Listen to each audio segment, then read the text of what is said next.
In my book, How Not to Die, I suggest we try to center our diets around whole plant foods, but some plants are healthier than others. For example, you can apparently live extended periods eating practically nothing but white potatoes. That would, by definition, be a whole food plant-based diet, but not a very healthy one. All plant foods are not created equal.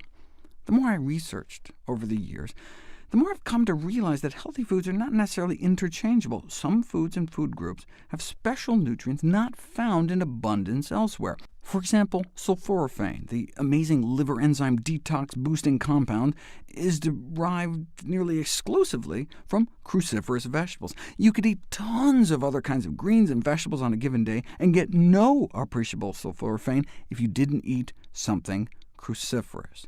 It's the same with flax seeds and the anti-cancer lignan compounds. Flax may average 100 times more lignans than other foods. And mushrooms aren't even plants at all. They belong to an entirely different biological classification and may contain nutrients like ergothioneine, not made anywhere in the plant kingdom. So technically, maybe I should be referring to a whole food plant and fungus-based diet, but that just sounds kind of gross.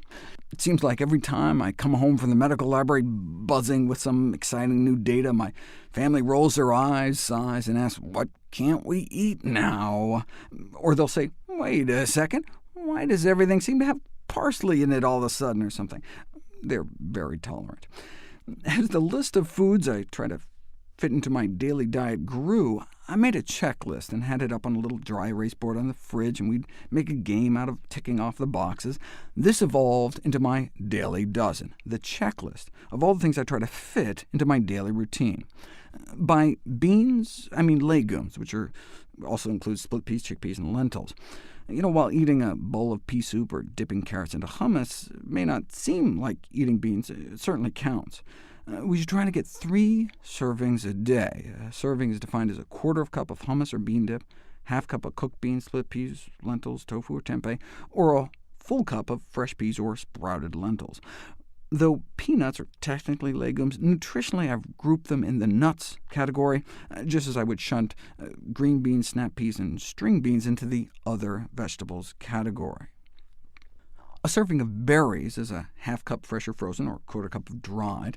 While biologically speaking, avocados, bananas, and even watermelons are technically berries, I'm using the colloquial term for any small edible fruit, which is why I include kumquats and grapes, and raisins, as well as fruits that are typically thought of as berries, but actually technically aren't, such as blackberries, cherries, mulberries, raspberries, and strawberries.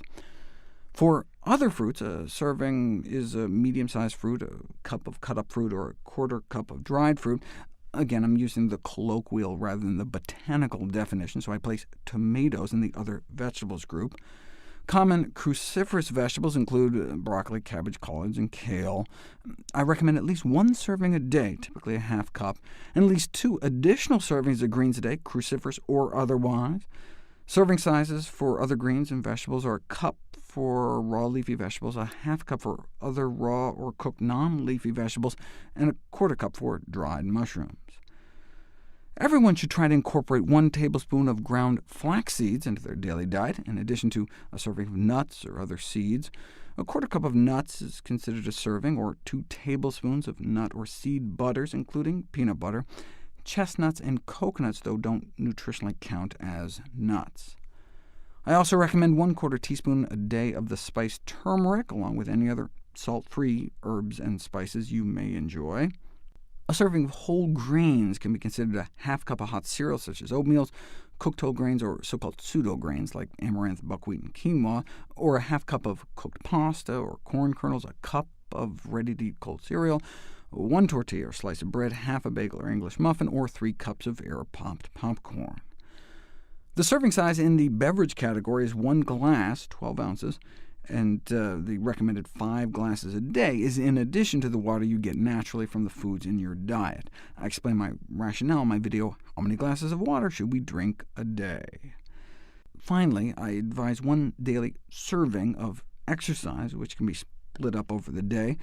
I recommend 90 minutes of moderate-intensity activity each day, such as brisk 4 miles per hour walking, or 40 minutes of vigorous activity, such as jogging or active sports, each day.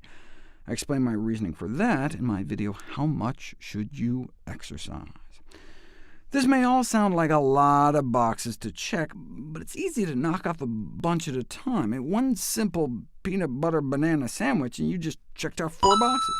Or imagine sitting down to a big salad, 2 cups of spinach, a handful of arugula, a handful of walnuts, a half cup of chickpeas, a half cup of red bell pepper, and a small tomato.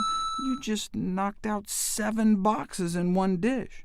Sprinkle on your flax, add a handful of goji berries, and enjoy it with a glass of water and fruit for dessert, and you just wiped out nearly half your daily check boxes in a single meal.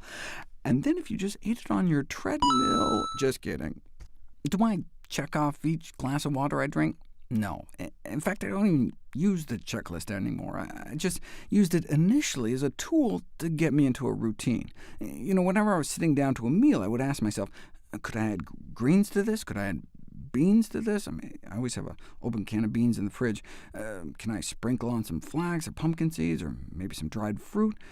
The checklist just got me into the habit of thinking, how can I make this meal even healthier? I also found the checklist help with grocery shopping.